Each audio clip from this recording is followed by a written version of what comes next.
ये आपका आज का संपादकीय पाठ है। देखिए, संपादकीय पाठ, एडिटोरियल, आर्टिकल, ये आपको प्रीलिम्स में, मुख्य परीक्षा में, इंटरव्यू में हर जगह मदद पहुंचाते हैं। चाहे आप लोग सिविल सर्विस एग्जाम की तैयारी कर रहे हो या फिर किसी स्टेट पीसीएस एग्जाम की तैयारी कर रहे हो, यहाँ से एक सामान्य जानकारी भी आप लोगों को मिलती है। भारत के रत्न का स्मरण, यानी कि भारत के रत्न का याद। ये आप देखिए, हमारे प्रधानमंत्री मोदी जी के द्वारा आर्टिकल लिखा गया है।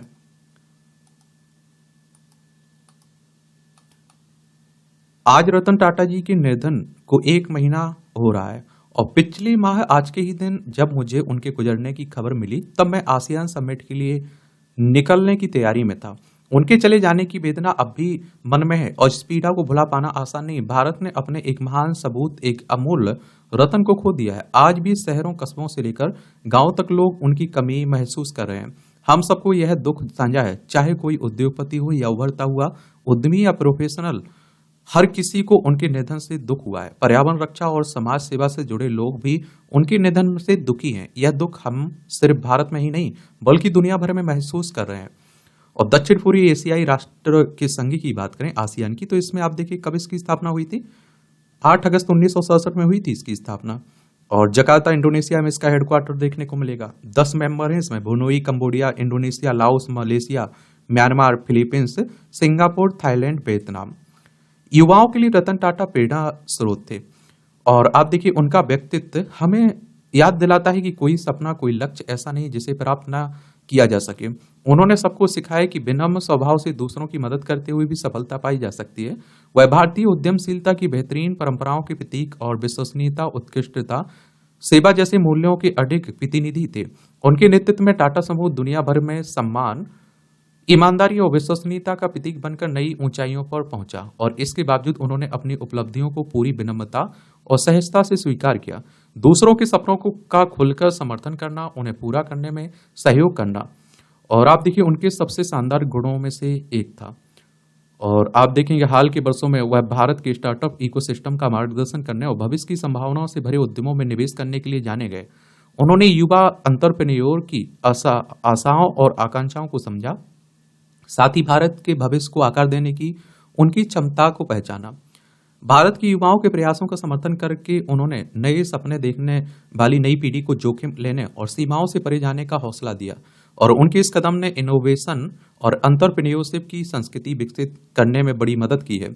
आने वाले दशकों में हम इसका सकारात्मक प्रभाव जरूर देखेंगे। उन्होंने हमेशा बेहतरीन क्वालिटी के उत्पाद और सर्विस पर जोर दिया तथा भारतीय उद्योगों को ग्लोबल बेंचमार्क स्थापित करने का रास्ता दिखाया।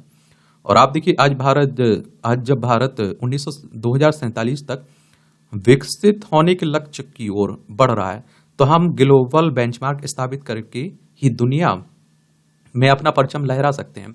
मुझे आशा है कि रतन टाटा का विजन देश की भावी पीढ़ियों को प्रेरित करेगा और भारत वर्ल्ड क्लास क्वालिटी के लिए अपनी पहचान मजबूत करेगा।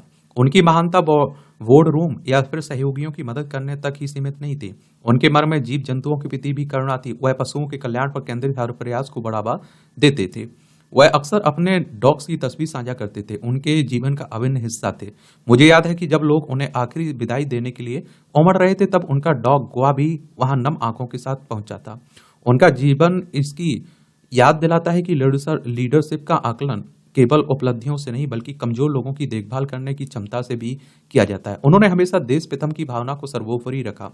26/11 के आतंकी हमले के बाद उनके द्वारा ताज होटल को तत्परता के साथ फिर से खोलना और राष्ट्र के एकजुट होकर उन्हें उठ खड़े होने का प्रतीक था। उनके इस कदम से बड़ा संदेश दिया कि भारत रुकेगा नहीं, भारत निडर है और आतंकवाद के सामने झुकने से इनकार करता है। मुझे पिछले कुछ दशकों में उन्हें करीब से जानने का सौभाग्य मिला है। हमने गुजरात में साथ मिलकर काम किया है। वहां उनकी कंपनियों द्वारा बड़े पैमाने पर निवेश किया गया है। इनमें कई परियोजनाओं को लेकर वह भावुक थे। जब मैं केंद्र सरकार में आया तो हमारी बातचीत जारी रही और वह राष्ट्र निर्माण के प्रयासों में प्रतिबद्ध भागीदार बने रहे। स्वच्छ भारत मिशन के प्रति रतन टाटा का उत्साह विशेष रूप से मेरे दिल को छू गया। वह इस जन आंदोलन के मुखर समर्थक थे। वह यह समझते थे कि स्वच्छता और स्वस्थ आदतें भारत की प्रगति की दृष्टि से कितनी महत्वपूर्ण है। अक्टूबर की शुरुआत में स्वच्छ भारत मिशन की 10वीं वर्षगांठ के लिए उनका वीडियो संदेश मुझे अब भी याद है। यह वीडियो संदेश एक तरह से उनकी अंतिम सार्वजनिक उपस्थितियों में से एक है। कैंसर के खिलाफ लड़ाई एक और ऐसा लक्ष्य था जो उनके दिल के करीब था। मुझे 2 साल पहले असम का वह कार्यक्रम याद आता है जहां हमने संयुक्त रूप से कैंसर अस्पताल का उद्घाटन किया था। तब उन्होंने कहा था कि वह जीवन के आखिरी वर्ष हेल्थ सेक्टर को समर्पित करना चाहते हैं। स्वास्थ्य सेवा एवं कैंसर संबंधी देखभाल को सुलभ और किफायती बनाने के लिए उनके प्रयास प्रमाण है कि वह बीमारियों से जूझ रहे लोगों के प्रति अपन कितनी गहरी संवेदनाएं रखते थे। मैं रतन टाटा जी को एक विद्वान के रूप में यह भी याद करता हूं। वह अक्सर मुझे विभिन्न मुद्दों पर लिखा करते थे, चाहे वे शासन से जुड़े मामले हों, किसी काम की सराहना हो या फिर चुनाव में जीत के बधाई संदेश हों। कुछ सप्ताह पहले मैं स्पेन के राष्ट्रपति पेड्रो सांचेज के साथ बड़ोदरा में था। हमने संयुक्त रूप से एक विमान फैक्ट्री का उद्घाटन किया। इसमें सी 295 विमान बनाए जाएंगे। रतन टाटा ने ही इससे पर काम शुरू किया था। उस समय मुझे उनकी बहुत कमी महसूस हुई। आज जब हम उन्हें याद कर रहे हैं तो उस समाज में को भी याद रखना है कि जिसकी उन्होंने कल्पना की थी, और जहां आप देखिए व्यापार अच्छे कार्यों के लिए एक शक्ति के रूप में काम करे, जहां पे एक व्यक्ति की क्षमता को महत्व दिया जाए और जहां प्रगति का आकलन सभी के कल्याण एवं खुशी के आधार पर किया जाए। और रतन टाटा उन जिंदगियों और सपनों में जीवित हैं जिन्हें उन्होंने सहारा दिया और जिनके सपनों को साकार किया। भारत को एक बेहतर सहृदय और उम्मीदों से भरी भूमि बनाने के लिए आने वाली पीढ़ियां उनकी सदैव आभारी रहेंगी। आप लोग क्या सोचते हैं? अपनी राय आप लोग बता सकते हैं। जहरीली हवा का बढ़ता प्रकोप, जो आप देख रहे हैं कि वायु जहरीली हो गई है ना, और कहते हैं कि लाखों लोगों की डेथ होती है जहरीली हवा के कारण। तो पिछले कुछ दिनों से दिल्ली एनसीआर में एयर क्वालिटी इंडेक्स 350 के ऊपर चल रहा है, और जो बेहद खराब हवा की श्रेणी को दर्शाता है। इससे दिल्ली एनसीआर की हवा में PM 2.5 यानी प्रदूषित कणों का स्तर विश्व स्वास्थ्य संगठन द्वारा निर्धारित सीमा से 50 गुना अधिक खतरनाक हो गया है। WHO की बात करें तो वर्ल्ड हेल्थ ऑर्गेनाइजेशन की बात हो रही है। इसकी स्थापना 7 अप्रैल 1948 में हुई थी। जेनेवा स्विट्जरलैंड में इसका हेडक्वार्टर देखने को मिलेगा। 7 अप्रैल को आप लोग विश्व स्वास्थ्य दिवस भी मनाते हैं। और आप देखिए WHO के मुताबिक हर साल तकरीबन 70 लाख लोगों की अकाल मौत की वजह वायु प्रदूषण है। भारत में इसका सबसे अधिक खतरा है, और दिल्ली एनसीआर के साथ देश का एक बड़ा हिस्सा गंभीर किस्म के वायु प्रदूषण से ग्रस्त रहने लगा है। कारण यह है कि जिन कारणों से दिल्ली एनसीआर प्रदूषण की चपेट में आता है, वही कारण उत्तर भारत के एक बड़े इलाके में भी दिखने लगे। जो पराली पहले पंजाब, हरियाणा, राजस्थान और पश्चिमी उत्तर प्रदेश में जलती थी, अब यूपी में आप देखेंगे, बिहार के गांव में भी जलने लगी है। यदि आप देखें दिल्ली को प्रदूषण से मुक्त करने में सफलता नहीं मिली तो फिर देश को भी नहीं मिल सकेगी। और इसकी अनदेखी नहीं की जानी चाहिए कि वायु प्रदूषण के शिकार शहरों की संख्या लगातार बढ़ती जा रही है। बोस्टन कॉलेज की ग्लोबल ऑब्जर्वेटरी ऑन पॉल्यूशन की रिपोर्ट के मुताबिक केवल 2019 में ही भारत में वायु प्रदूषण से मरने वालों की संख्या 16 लाख रही है। ये आंकड़ा जरूर रखिएगा, इस रिपोर्ट को भी याद रखिएगा जिस संस्था के द्वारा ये जारी की जाती है। जब आंसर राइटिंग कर रहे होंगे ना, निबंध लिख रहे होंगे, तो इसका उल्लेख आप वहां कर सकते हैं। देखा जाए तो वाहन और औद्योगिक उत्सर्जन, धूल और मौसम के पैटर्न जैसे कारकों का मिश्रण दिल्ली और देश के दूसरे बड़े शहरों को प्रदूषित करता है। केवल पराली जलाना ही प्रदूषण नहीं फैला रहा है, और भी कारण है। और इस तरह के आंकड़े आप लोगों को जरूर उपयोग करना चाहिए भाई। मैं कहता हूं एक प्रभावशाली आपका निबंध रहेगा, आंसर रहेगा। बड़े शहरों में तो इन प्रदूषण स्रोतों का एक बड़ा हिस्सा पूरे वर्ष मौजूद रहता है। दुर्भाग्यवश केवल सर्दियों के दौरान ही हम सभी को एहसास होता है कि हवा प्रदूषित है। फिलहाल जो प्रदूषण है उसमें पराली का योगदान बहुत कम है। विज्ञान पर्यावरण केंद्र द्वारा दिल्ली में वायु प्रदूषण के एक नए प्री दिवाली और प्री विंटर विश्लेषण के अनुसार यहाँ वाहनों को वायु प्रदूषण का मुख्य स्रोत माना गया है। बढ़ती जा रही वाहनों की संख्या आप देखते हैं कि संख्या के चलते अकेले परिवहन क्षेत्र से प्रदूषकों का उत्सर्जन लगभग 50% बढ़ गया है। और वर्ष 1991 और 2011 के बीच दिल्ली का आकार लगभग 2 गुना हो गया है। इस विस्तार के साथ क्षेत्र की जनसांख्यिकीय संरचना में बदलाव आया और शहरी परिवारों की संख्या 3 गुनी हो गई है, जबकि ग्रामीण परिवारों की संख्या आधी से भी कम रह गई है। अनुमान है कि 2028 तक दिल्ली सबसे अधिक आबादी वाले शहरी समूह के रूप में टोक्यो को पीछे छोड़ देगी। औद्योगिकरण, शहरीकरण और निजी वाहनों में वृद्धि से दिल्ली में प्रदूषण बढ़ा है। 1985 में दिल्ली योजना बोर्ड सहित एनसीआर की स्थापना हुई है, जिसका उद्देश्य दिल्ली और इसके बाहरी शहरी केंद्रों में कुशल एवं संगठित विकास करना था। भीड़ भाड़ को कम करने के लिए 100 से 300 किलोमीटर के दायरे में स्थित शहरों को काउंटर मैग्नेट के रूप में स्थापित करना था, परंतु ऐसा कुछ नहीं हुआ। यह वाकई चिंताजनक है कि दिल्ली शहर नियमित रूप से दुनिया की सबसे प्रदूषित राजधानियों की सूची में शीर्ष पर है। दिल्ली की स्थिति को समझने के लिए शहर की सीमाओं से परे ब्लू प्रिंट का विस्तार करना और इसके चारों ओर विकसित होने वाले जटिल पारिस्थितिक तंत्र को पहचानना महत्वपूर्ण है। दिल्ली एनसीआर में स्वच्छ वायु के लिए एकीकृत सार्वजनिक परिवहन सेवाओं के उपयोग और हिस्सेदारी को बढ़ाने, पैदल चलने और साइकिल चलाने और नागरिकों के नाते यथासंभव हमें भी निजी वाहन का कम प्रयोग करना चाहिए और बिजली संयंत्रों के लिए बेहतर उत्सर्जन मानक रखने की जरूरत है। पराली जलाने पर भारी जुर्माने के साथ ही पराली की खाद में तब्दील करने की किफायती योजना बनानी होगी। और देखिए, पराली जलाने से किसानों को भी नुकसान होता है, उनकी जो खेत की उत्पादन क्षमता होती है वो भी घटती है। जीव जंतु जो उपजाऊ को बढ़ाते हैं वो उनकी भी डेथ होती है जलकर। जैसे केंचुए का आपको उदाहरण देता हूँ, किसान का मित्र कहा जाता है। जब आग लगेगी खेत में तो आप देखिए वो भी मर जाएगा। लेकिन आप देखते हैं कि किसानों के पास बहुत सारी व्यवस्थाएं नहीं है, तो मुझे लगता है कुछ किसान आगे बढ़े, कुछ सरकार आगे बढ़े तो खाद में, देसी खाद में बदला जा सकता है या दूसरे उद्योग धंधों में इसका उपयोग किया जा सकता है। और आप देखते हैं कि ठोस ईंधन के इसमें आप देखेंगे स्मोक टावर और स्प्रिंकलर पूरे साल चालू रखने की जरूरत है। ठोस ईंधन के उपयोग को कम और समाप्त करने के लिए भारत में हाइब्रिड और इलेक्ट्रिक वाहनों पर कर में ज्यादा कटौती की जरूरत है। इससे हाइब्रिड और इलेक्ट्रिक वाहन उपभोक्ताओं के लिए अधिक किफायती हो जाएंगे, जिससे वायु गुणवत्ता सुधरेगी। और दिल्ली ही नहीं, पूरे देश में ऐसे विकास को बढ़ावा देने की जरूरत है जो प्रदूषण को ना बढ़ाए। सेवा उद्योग, सूचना प्रौद्योगिकी, दूरसंचार, होटल, बैंकिंग, मीडिया और पर्यटन क्षेत्र को समय की मांग के साथ नए आयाम देने की जरूरत है। और दिल्ली जैसे बड़ी आबादी वाले शहरों में आबादी के प्रबंधन के लिए विश्व स्तर पर हमारे पास विभिन्न दृष्टिकोण मौजूद हैं, और जिनमें आप देखिए पेरिस जैसे शहर शामिल है। बढ़ती शहरी आबादी के साथ बड़े क्षेत्रों में परस्पर आर्थिक निर्भरता का विस्तार काउंटर मैग्नेट शहरों के जरिए होना चाहिए। दिल्ली जैसे शहरों को उचित आर्थिक विकास योजना की जरूरत है जो न्याय संगत व टिकाऊ हो। और विकास एवं पर्यावरण की जरूरतों को पूरा करने के लिए सरकार, निजी क्षेत्र, औद्योगिक निकाय, शिक्षाविदों, नागरिक समाज के प्रतिनिधियों को एक मंच पर एक साथ आना होगा। हमें समझना होगा कि पर्यावरण किसी सरकार या पार्टी का मुद्दा नहीं है, अपितु हम सभी एवं आने वाली पीढ़ियों के जीवन से जुड़ा है। हमें समय से 25 वर्ष आगे का मास्टर प्लान बनाना होगा। महत्वाकांक्षी योजना और उनके प्रभावी क्रियान्वयन के बीच एक बड़े अंतर को पाटना होगा। दिल्ली को एक विश्व स्तरीय शहर में बदलने और उससे एक समावेशी, रोजगार परक और रहने योग्य वैश्विक शहर बनाना होगा, क्योंकि यह देश की राजधानी के साथ ही देश का दिल भी है। यदि दिल की हालत नहीं सुधरी तो फिर शरीर की कैसे सुधरेगी। ध्यान रहे कि हमारे प्रमुख शहरों का प्रदूषण से ग्रस्त बने रहना देश की बदनामी का भी कारण बनता है। लेखक JNU Atal school of management में प्रोफेसर, इनका नाम है डॉक्टर ब्रजेश कुमार तिवारी। इनके द्वारा यह आर्टिकल लिखा गया है। बाकी आप लोग क्या सोचते हैं, अपनी राय आप लोग बता सकते हैं, दे सकते हैं अपनी राय। और आपको ही तो आंसर राइटिंग करनी है, आपको ही तो लिखना होगा निबंध, तो आपको बताना भी चाहिए। एक कॉलम भी अच्छा लिखा जाता है। ये आनंद का मार्ग, मनुष्य की स्वयं की शांति को भंग करने का सबसे सरल मार्ग है दूसरों के दोष एवं कमियों को ही देखते रहना, जबकि व्यक्ति को स्वयं की कमियों को देखना, अपनी निंदा को स्वीकारना एवं सुधार के लिए प्रयास करना चाहिए। निंदा से विचलित न होकर सुधार की दिशा में सोचना ही सही मार्ग है। जो आपकी निंदा करते हैं उनकी शांति एवं सद्भाव जागृति हेतु हृदय से प्रार्थना करें, और यही समस्या का समाधान और शांति का पथ है।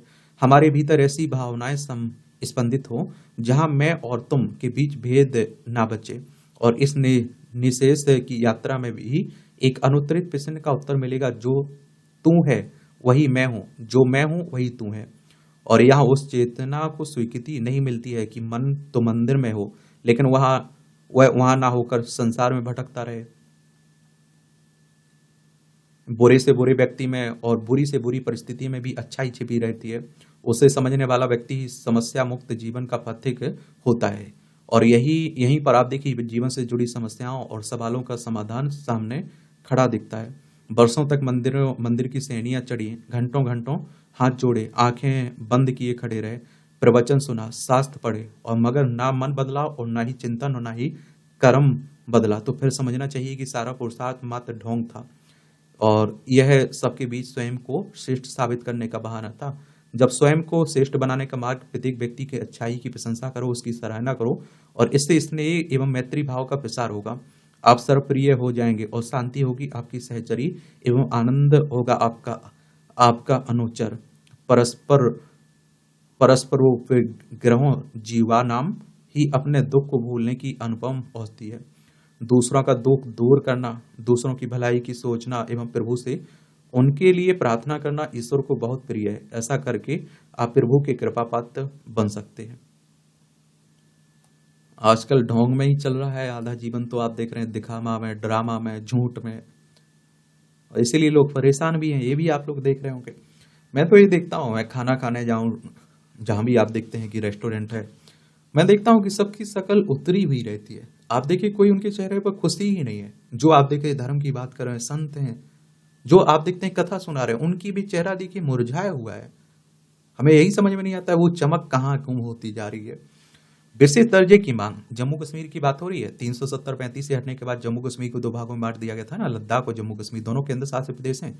जम्मू कश्मीर में दिल्ली की तरह आपको विधानसभा देखने को मिलेगी। 90 सीटों के लिए यहाँ चुनाव हुए थे। उमर अब्दुल्ला यहाँ के चीफ मिनिस्टर बन गए हैं, मुख्यमंत्री बन गए हैं। और विधानसभा चुनाव की बात करें तो अगर आपको लड़ना है तो आपकी उम्र कम से कम 25 साल होनी चाहिए। अधिकतम उम्र की कोई सीमा नहीं रखी गई है। विधायक का चुनाव डायरेक्ट जनता यानी कि मतदाताओं के द्वारा होता है। अगर आपकी उम्र 18 साल हो चुकी है तो वोटर सूची में आपका नाम जुड़ चुका होगा और आप लोग वोट डालने भी जाते होंगे। ये चुनाव कौन करवाता है? इलेक्शन कमीशन ऑफ इंडिया, भारतीय निर्वाचन आयोग, एक संवैधानिक संस्था है। संविधान के अनुच्छेद 324 के तहत चुनाव आयोग की स्थापना की बात की गई है और 25 जनवरी 1950 में स्थापना हुई थी। 25 जनवरी को आप लोग मतदाता दिवस मनाते हैं। नई दिल्ली में हेडक्वार्टर देखने को मिलेगा। सुकुमार सेन पहले मुख्य चुनाव आयुक्त थे। जम्मू कश्मीर विधानसभा में विशेष दर्जे के प्रस्ताव पर तीसरे दिन भी हंगामा होना यही बताता है कि एक ऐसे मसले को तोल दिया जा रहा है जिससे राज्य की जनता को कुछ हासिल होने वाला नहीं है। नेशनल कॉन्फ्रेंस सरकार ने विशेष राज्य के दर्जे की मांग वाला प्रस्ताव पारित कराते समय यह स्पष्ट नहीं किया है कि इसका आशय क्या है। ऐसा शायद जानबूझकर किया गया ताकि इस आरोप से बचा जा सके। उनकी सरकार अनुच्छेद 370-35 की वापसी चाहती है, लेकिन इसके चलते उसे भाजपा विधायकों की आपत्ति का सामना करना पड़ा। पीडीपी निर्दलीय विधायकों की नाराजगी भी झेलनी पड़ी और इसमें आप देखेंगे झेलनी पड़ी और इसी के चलते विधानसभा में लगातार हंगामा हुआ। अच्छा होता कि प्रस्ताव में यह स्पष्ट किया जाता कि विशेष राज्य के दर्जे का मतलब क्या है। यदि सत्तारूढ़ नेशनल कॉन्फ्रेंस और उससे समर्थन दे रही है कांग्रेस या चाह रही है कि जम्मू कश्मीर को फिर से कुछ वैसे ही अधिकार मिल जाए जैसे अनुच्छेद 370-35 के तहत मिले हुए थे, तो ऐसा कभी होने वाला नहीं है। जब 370-35 था तो 6 साल की विधानसभा हुआ करती थी। एक तो सुप्रीम कोर्ट इन दोनों विभाजनकारी अनुच्छेदों को निष्प्रभावी करने में मोदी सरकार के फैसले पर मुहर भी लगा चुका है और दूसरे पहले वाली स्थिति बहाल होने का अर्थ होगा कि अलगाववाद को नए सिरे से खाद पानी मिलना और साथ ही अनुसूचित जातियों जनजातियों को उनके अधिकारों से वंचित करना। अलग से संविधान हुआ करता था यहाँ का। सुप्रीम कोर्ट की बात करें तो हमारी सर्वोच्च अदालत है। संविधान के अनुच्छेद 124 के तहत सुप्रीम कोर्ट की स्थापना की बात की गई 28 जनवरी 1950 में। यह विचित्र भी है कि चिंताजनक भी है कि पीडीपी और निर्दलीय विधायक विशेष राज्य के दर्जे की मांग के बहाने न केवल अनुच्छेद 370 और 35 की बहाली चाह रहे हैं, बल्कि उस व्यवस्था को फिर से लागू करने पर भी जोर दे रहे हैं जिसके तहत जम्मू कश्मीर के मुख्यमंत्री को प्रधानमंत्री कहा जाता था। अच्छा होगा कि उमर अब्दुल्ला सरकार इस सच को स्वीकार करे कि अनुच्छेद 370 और 35 की बहाली कभी नहीं हो सकती है। मुख्यमंत्री उमर अब्दुल्ला और उनके सहयोगियों को इस अनुच्छेद की वापसी की मांग करने से ही बचना चाहिए, बल्कि जो भी नेता इस मांग पर जोर देकर कश्मीर की जनता को बरगला रहे हैं उससे दिया सपने दिखा रहे हैं, उन्हें आगाह भी करना चाहिए। इसलिए और भी क्योंकि इससे अलगाववादियों और पाकिस्तान परस्त तत्वों को ही सक्रिय होने के अवसर मिलेगा और इसके नतीजे अच्छे नहीं होंगे। और इसकी अनदेखी नहीं की जा सकती कि नई सरकार के गठन के बाद राज्य में आतंकियों की गतिविधियां बढ़ती दिख रही है। जम्मू कश्मीर सरकार इसके पहले राज्य के दर्जे की बहाली की मांग वाला प्रस्ताव भी ये आप देखते हैं कि पारित कर चुकी है। इस प्रस्ताव को उपराज्यपाल ने केंद्र सरकार को प्रेषित कर एक सकारात्मक संदेश देने के साथ ही यह भी रेखांकित किया कि हालात अनुकूल होने पर इस मांग को पूरा किया जाएगा। ऐसे में उमर अब्दुल्ला सरकार के लिए बेहतर यही होगा कि वह हालात अनुकूल बनाने पर ध्यान दें। हवाई सेवाएं, उत्तराखंड में हवाई सेवाओं का दायरा बढ़ रहा है। पर्यटन प्रदेश उत्तराखंड में इसकी आवश्यकता भी है। पर्यटन हमारी अर्थव्यवस्था में एक बड़ा योगदान भी देता है। ये उत्तराखंड उत्तर प्रदेश से अलग करके बनाया गया था। देहरादून इसकी राजधानी देखने को मिलेगी। इसकी सीमा चाइना नेपाल से लगती है। राज्यों में हिमाचल प्रदेश और उत्तर प्रदेश से लगती है। विधानसभा में आपकी कितनी 70 सीटें हैं, राज्यसभा में 3 सीटें हैं, लोकसभा में 5 सीटें हैं और यहाँ के मुख्यमंत्री पुष्कर सिंह धामी हैं। प्रदेश की भौगोलिक स्थिति के कारण अभी आवागमन का प्रमुख साधन सड़क मार्ग ही है। ऐसे में पर्यटकों को सुदूरवर्ती पर्यटन स्थलों तक पहुंचने के अलावा आपदा के समय भी राहत व बचाव कार्यों में काफी समय लगता है। राज्य की पर्यटन गतिविधियों को बढ़ाने और स्थानीय निवासियों को बेहतर सुविधाएं देने के लिए यहाँ हेली और हवाई सेवाओं की उपलब्धता जरूरी है। और इसलिए उड़ान योजना के शुरुआती चरण में उत्तराखंड के कुछ क्षेत्रों को शामिल किया गया है। इसके अंतर्गत देहरादून में से उत्तरकाशी, टेहरी, श्रीनगर, गोचर के लिए हेली सेवाओं की शुरुआत हुई है। देहरादून से हल्द्वानी और हल्द्वानी से अल्मोड़ा के लिए भी हेली सेवाएं शुरू की गई हैं। साथ ही देहरादून से पिथौरागढ़ के बीच हवाई सेवा आरंभ की गई है। इसका फायदा भी हुआ। प्रदेश सरकार ने यह भी निर्णय लिया कि जरूरत पड़ने पर अन्य पर्यटन स्थलों के निकट हेलीपैड बनाकर यहाँ भी हेली सेवाओं का संचालन शुरू किया जाएगा, ताकि उच्च आय वर्गीय पर्यटन बढ़ सके। और यह भी इसमें काफी काम होना शेष है। वैसे तो आप देखिए हवाई व हेली सेवाएं शुरू हुई हैं, वे विभिन्न कारणों से बाधित भी हुई हैं। देहरादून पिथौरागढ़ हवाई सेवा कई बार तकनीकी कारणों से बाधित हुई और फिर बंद भी हो गई, और इस बार जनवरी में इसे बहाल किया गया। देहरादून गोचर हवाई सेवा भी पिछले कुछ समय से बंद चल रही है। अब लगातार प्रयासों से न केवल देहरादून से गोचर की सेवा शुरू हुई, बल्कि देहरादून से उत्तरकाशी के जोशियाड़ा के लिए नई हेली सेवा मिली है। दिल्ली से पिथौरागढ़ के लिए भी हवाई सेवा की शुरुआत की गई है।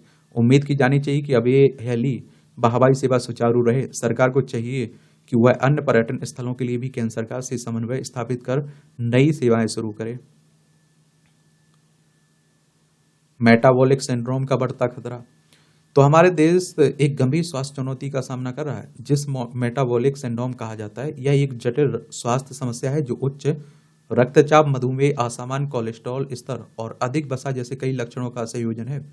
और आप देखिए अक्टूबर 2023 में भारतीय चिकित्सा अनुसंधान परिषद ने एक व्यापक अध्ययन जारी किया, जिसमें पाया गया कि भारत में मेटाबॉलिक सिंड्रोम की दर पिछले 5 वर्षों में 15% बढ़ गई है।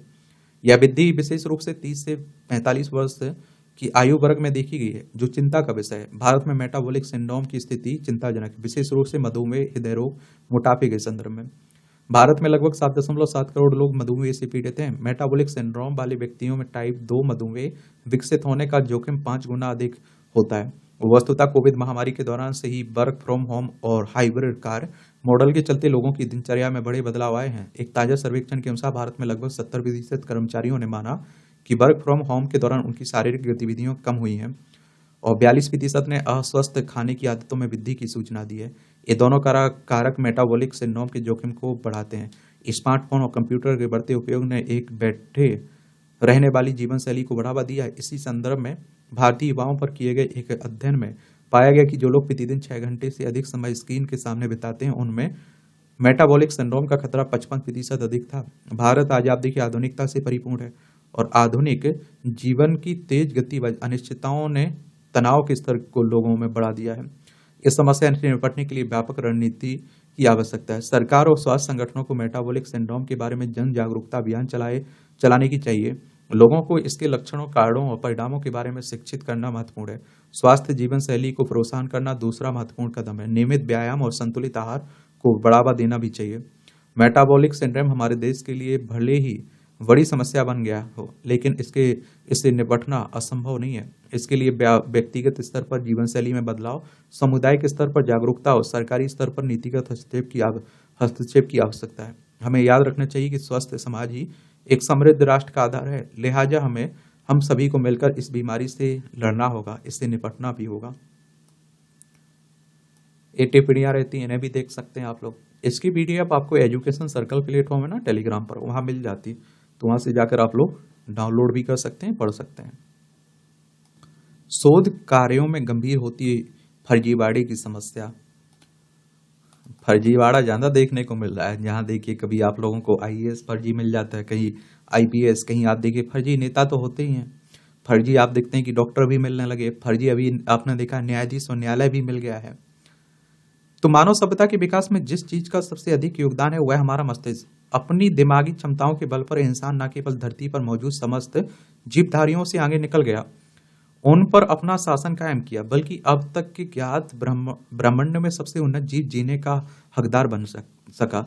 इंसानी दिमाग की खूबी यह रही कि उसने अपने लिए भाषाएं विकसित की, सोच विचार या फिर चिंतन के बूते तकनीक का आविष्कार किया, और इस तरह कला, विज्ञान, चिकित्सा जैसे दर्जनों क्षेत्रों में वह विशेषज्ञता हासिल की। और जिसका फिलहाल कोई मुकाबला नहीं है। और आप देखिए, परंतु इस दिमागी क्षमता में एक महत्वपूर्ण भूमिका है शोध की, और जिसके बल पर नई खोज हुई है और यह सिलसिला थमा नहीं है। आज भी आप देखिए दावे के साथ कहा जा सकता है, यदि किसी देश को सतत विकास की ओर अग्रसर रहना है तो शोध कार्य ही उसकी इसकी महत्वपूर्ण कड़ी है। लेकिन यह तभी हो सकता है जब शोध कार्य मौलिक हों। इधर मौलिकता की यदि यही शर्त दांव पर लग गई कि पता चल रहा है कि हमारे देश में तमाम क्षेत्रों में किए जा रहे शोध फर्जीवाड़े का नमूना बन गए हैं, और इस ट्रेंड को शोध अपराध की संज्ञा दी जा रही है। रिसर्च क्राइम शोध, या आप देखिए शोध अपराधों की स्थिति के बदतर होते जाने और निम्न गुणवत्ता धोखाधड़ी वाले शोध के शीर्ष उत्पादक देश के रूप में भारत को अमेरिका चीन के साथ चिन्हित करने वाली अंतर्राष्ट्रीय निगरानी संस्था वॉच डॉग ने कुछ ही समय पहले चेताया कि कई भारतीय विज्ञानी पीयर रिव्यू सिस्टम सहकर्मी समीक्षित जर्नल प्रणाली का ऐसा छल कर रहे हैं कि जिसमें विश्वसनीयता और मौलिकता जैसे नियमों की वो ताक पर रख रहे हैं दिया है। निगरानी आप देखिए संस्थाओं में से एक प्रमुख संगठन ने इंटरनेट मीडिया एक्स पूर्व में ट्विटर पर दावा किया गया था कि राजपास होने के बाद उन शोध पत्रों को वापस ले लिया गया था, और इस पर राजपास में कुछ समस्याएं थीं। जैसे दावे के मुताबिक चाहे वे शोध पत्र अनुवांशिक संशोधन के बारे में थे या जैव परिवर्तन के बारे में, उन सभी में वैज्ञानिक एवं औद्योगिक अनुसंधान परिषद के प्रतिष्ठित और पुरस्कार विजेता का नाम सह लेखक को ऑथर के रूप में शामिल था। दूसरी समानता यह थी कि ये सारे शोध पत्र एक प्रमुख साइंस जर्नल एल्सेवियर में प्रकाशित हुए थे। इन सभी शोध पत्रों पर क्रॉस मार्क लगा हुआ था जिससे इसके वापस लिए जाने की पुष्टि होती है। उल्लेखनीय है कि फेक न्यूज के जमाने में अकादमिक राजपास यदा कदा ही होते हैं, क्योंकि एक नेटवर्क से बाहर उनकी चिंता शायद ही कोई करता है। लेकिन इसका महत्व इसलिए ज्यादा है क्योंकि इनके देश की मौलिक शोध के मामले में विश्वसनीयता अंतर्राष्ट्रीय स्तर पर प्रभावित होती है। और आप देखते हैं कि खासतौर से अकादमिक वापसी यानी शोध पत्रों को आलोचना या किसी बड़ी खामी के बाद गलती मानते हुए वापस ले लेना तो एक किस्म का अपराध है। और इस बारे में वॉच डॉग संस्था का दावा है कि उसके पास फिलहाल 100 से अधिक ऐसे भारतीय विज्ञानियों की सूची है जिनके शोध कार्यों को या तो सी साइंस जर्नल द्वारा राजपास के बाद वापस लिया गया, या फिर आप देखिए जांच के दायरे में है। अकादमिक वापसी पर नजरें रखने वाले एक ग्लोबल डाटाबेस रीटेक्शन वॉच के अनुसार भारत के लिए यह एक गंभीर स्थिति है। ऐसा इसलिए क्योंकि भारत में हाल के वर्षों में शोध कार्यों और शोध पत्रों को विकास की वास्तविक जरूरत मानते हुए गंभीरता से लेना शुरू किया गया है। द लेसेंट से खुली थी पोल एक और उदाहरण जो शोध कार्यों में फर्जीवाड़े के ट्रेंड के वैश्विक आपदा बन जाने का संकेत कर रहा है। अभी कोई अधिक समय नहीं बीता है जब पूरी दुनिया कोरोना वायरस से पैदा महामारी कोविड के सामने बुरी तरह हाँफती नजर आ रही थी। तब हर कोई इसका मुकम्मल इलाज मिल जाने या फिर प्रभावी वैक्सीन के विकसित हो जाने की चिंता में फिक्रमंद था। और उस समय एक दौर ऐसा भी आया जब फ्रांस में हुए शोध के आधार पर भारत में मलेरिया से लड़ने वाली महत्वपूर्ण दवा हाइड्रोक्सीक्लोरोक्विन को कोरोना वायरस के खिलाफ कारगर ठहराया गया था। और ऐसा दावा अमेरिका के दोबारा चुने गए राष्ट्रपति डोनाल्ड ट्रंप ने अपने पहले कार्यकाल में किया था और कहा था कि उन्होंने इस दवा की बड़ी खेपें भारत से मंगवाई। उस समय ऐसा लगा था कि हमारे देश में भरपूर मात्रा में बनने वाली यह दवा कोविड से निपटने में तत्कालीन मदद तो जरूर करेगी जब तक दूसरे कारगर उपाय सामने नहीं आते हैं। इससे मिलने वाली मदद काफी महत्वपूर्ण साबित होगी, परंतु इन उम्मीदों को तब झटका लगा जब विश्व के एक महत्वपूर्ण मेडिकल जर्नल द लेसेंट में छपे शोध पत्र में दावा किया गया कि हाइड्रोक्सीक्लोरोक्विन HCQ से कोविड मरीजों में मौत का खतरा बढ़ रहा है और उनकी हृदय गति भी अनियमित हो जाती है। द लेसेंट ने यह दावा करीब 1 लाख कोरोना मरीजों पर की गई रिसर्च के आधार पर किया था। इसलिए अब विश्व स्वास्थ्य संगठन ने भी सॉलिडरिटी ट्रायल के तहत कोविड के मरीजों पर किए जा रहे HCQ के क्लिनिकल ट्रायल को रोक दिए थे। लेसेंट के दावों के और भी नुकसान हुए, लेकिन कुछ ही समय बाद जब इस मेडिकल जर्नल ने अपनी जांच के आधार पर HCQ वाली स्टडी को वापस लिया और इसके 4 में से 3 शोधकर्ताओं ने लेसेंट के संपादकों और पाठकों से माफी मांगी, तो यह सवाल उठा कि अगर शोध कार्य में गड़बड़ी थी तो उसे प्रकाशित ही क्यों किया था। और आप देखेंगे कि ऐसा नहीं कि शोध के क्षेत्र में इस बीमारी का किसी को एहसास ना हो। समस्या है कि कई विज्ञानी शोधकर्ताओं के खिलाफ बेहद गंभीर और आरोप होने के बावजूद कार्रवाई नहीं हो रही है। शायद इसकी एक वजह यह भी है कि हमारे पास अकादमिक धोखाधड़ी से निपटने के सख्त दिशा निर्देश नहीं है और जिनके तहत इस कदाचार की जांच और कार्रवाई हो सके।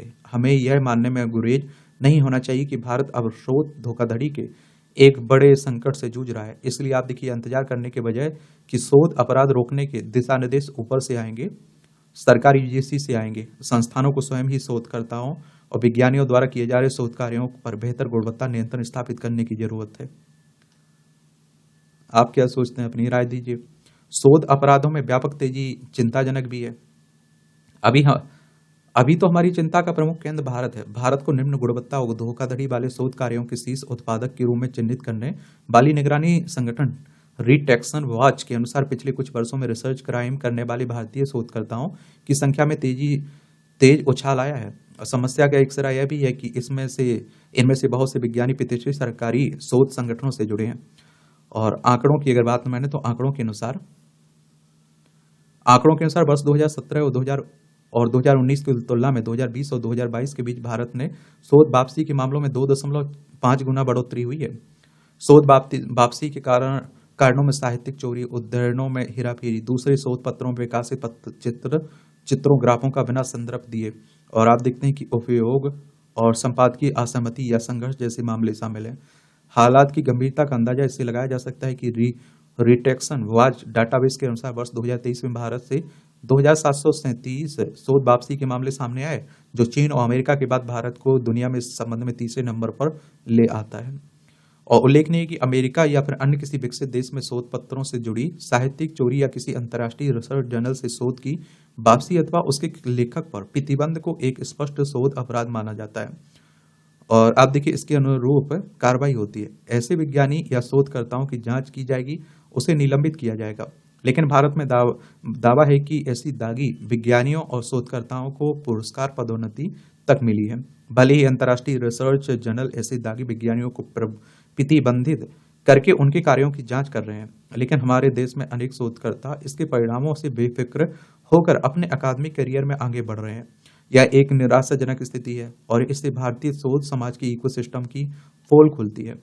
और यहाँ मुख्य सवाल है कि आखिर कुछ विज्ञानी शोधकर्ता ऐसा कर क्यों रहे हैं। इससे के कुछ कारण स्पष्ट होते हैं। कई विज्ञानी शोधकर्ताओं का दावा है कि अकादमिक जगत में पदोन्नति के लिए अंतर्राष्ट्रीय रिसर्च जर्नलों में शोध पत्रों के प्रकाशन की शर्त की अनिवार्यता ने ऐसे फर्जीवाड़े या फिर कहें कि अकादमिक धोखाधड़ी को बढ़ावा ही दिया है। ऐसे में जब उन्हें कृत्रिम बुद्धिमत्ता संचालित चैट जीपीटी या दूसरे एआई टूल मिल जाते हैं जो नामात्र की रकम लेकर आपका पूरा शोध पत्र लिखने और उसे मशीन के बजाय इंसानी दिमाग का रचा बताने का दावा कर रहे हों, तो मौलिकता की फिक्र को हवा होने में कितनी देर लगती है।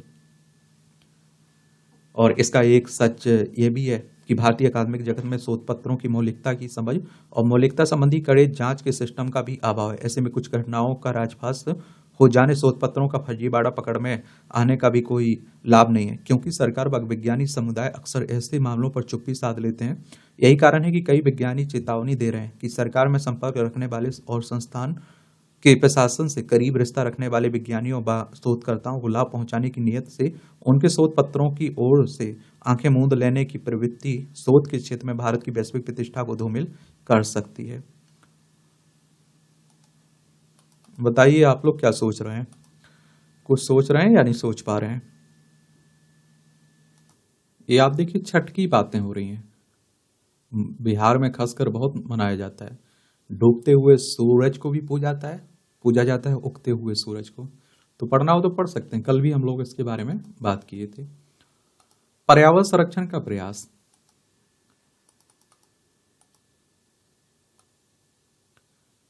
पिछले वर्ष यानी कि 2023 में ग्रीन हाउस गैस उत्सर्जन ने एक नया रिकॉर्ड कायम कर लिया और विश्व मौसम विज्ञान संगठन द्वारा हाल ही में इस संबंध में एक रिपोर्ट जारी की गई। यह रिपोर्ट बताती है कि विगत 2 दशकों में ग्रीन हाउस गैसों के वैश्विक उत्सर्जन में 10% की बढ़ोतरी हुई है। पर्यावरण का दर इस दर से अशुद्ध होते जाना हमारे भविष्य के लिए बेहद खतरनाक बात है। मात्र आप देखते हैं कि 20 वर्षों के दौरान ग्रीन हाउस गैसों का उत्सर्जन 10% बढ़ जाना न केवल आश्चर्यजनक है तथ्य है, अपितु यह एक गंभीर चिंतन का भी मुद्दा है। आखिर क्या वजह है कि CO2 एवं अन्य ग्रीन हाउस गैसें अनियंत्रित दर से पर्यावरण में घुलती जा रही हैं, बढ़ती जा रही हैं एक तरह से। और वस्तुतः वर्ष 2023 के दौरान ग्रीन हाउस गैसों के उत्सर्जन में वृद्धि के कुछ प्रमुख कारण हैं। पहला कारण यह है कि 2023 में वनों एवं वनस्पतियों का बड़ा हिस्सा आग की चपेट में आने से नष्ट हो गया।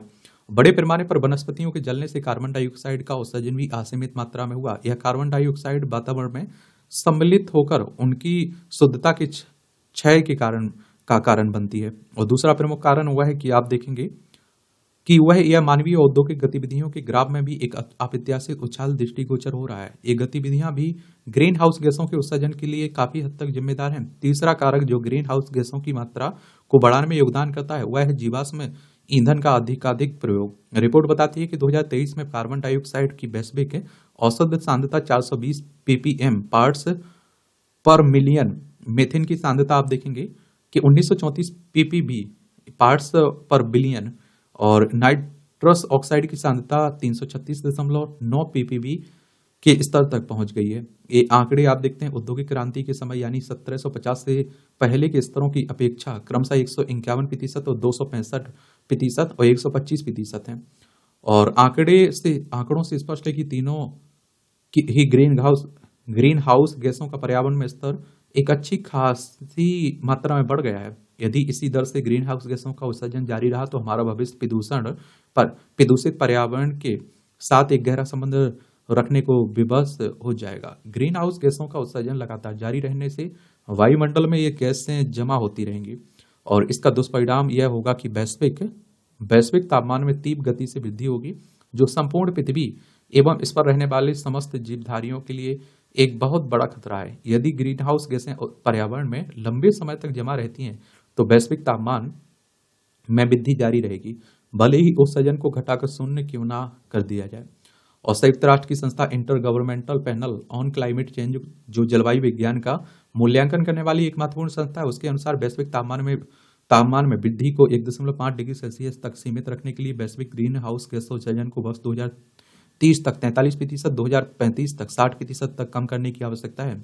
2023 अभी तक का सबसे गर्म वर्ष रहा है। इसका कारण केवल वैश्विक तापमान को बढ़ाने वाले कारकों एवं गतिविधियों का नियंत्रण से बाहर होना है। यदि व्यक्ति से लेकर विश्व तक प्रत्येक स्तर पर लापरवाही का यही आलम बना रहा है तो इससे कोई संदेह नहीं है कि हर अगला वर्ष पिछले वर्ष की तुलना में अधिक गर्म रिकॉर्ड किया जाएगा और इसका व्यापक दुष्प्रभाव भी पूरी दुनिया के जनजीवन, अर्थव्यवस्था एवं अन्य सभी गतिविधियों पर पड़ेगा।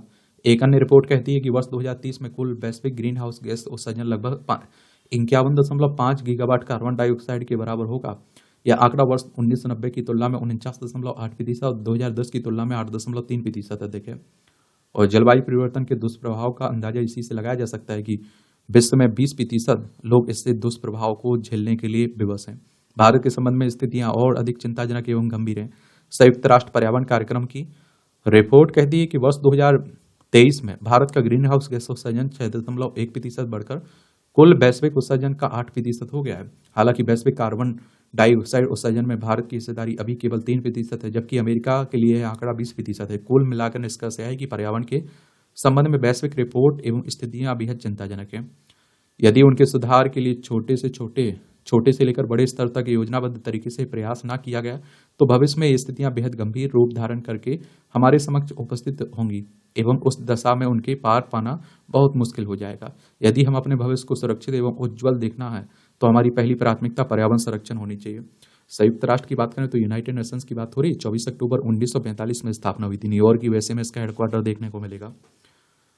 अगर हम बात करें विश्व मौसम विज्ञान संगठन की तो इसकी स्थापना 23 मार्च 1950 में हुई थी और जेनेवा स्विट्जरलैंड में इसका हेडक्वार्टर आपको देखने को मिल जाएगा।